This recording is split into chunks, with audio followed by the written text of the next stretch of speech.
کافی دیر ہو گئی، فجر کی اذان ہونے لگی تو حضرت قطب پاک نے سوچا کہ میں جا کے حضرت کو دیکھوں۔ جب دیکھا تو گیا ایک تھا اندر، تو جب ادھر دیکھا تو دو ہیں۔ جب خواجہ غریب نواز رحمۃ اللہ تعالی علیہ آپ پھر موت کا وقت قریب آیا، بھیجا کس نے تھا جی اجمیر میں؟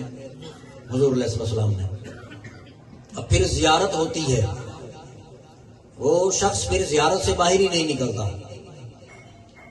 اب جب موت کا وقت قریب آیا، 5 اور 6 رجب کی درمیانی شب تھی، رات کو اپنے خلفاء عقیدت مندوں کے ساتھ ان کو واعظ و نصیحت فرما رہے تھے۔ تہجد کا وقت ہوا، اندر حجرے میں تشریف لے گئے، کافی دیر ہو گئی، فجر کی اذان ہونے لگی تو حضرت قطب پاک نے سوچا کہ میں جا کے حضرت کو دیکھوں۔ جب دیکھا تو گیا ایک تھا اندر، تو جب ادھر دیکھا تو دو ہیں۔ حضرت معین صحیح سجدے میں، تو ایک ہستی اور وہاں جلوہ کر ہیں، تو کہا حضرت آپ کون ہیں؟ جب دیکھا معین صحیح کو تو روح پرواز تھی، تو فرمایا انا محمد الرسول اللہ صلی اللہ علیہ وسلم، معین کو بھیجا بھی ہم نے تھا، آج لینے بھی ہم آئے ہیں۔ شبے ناگاں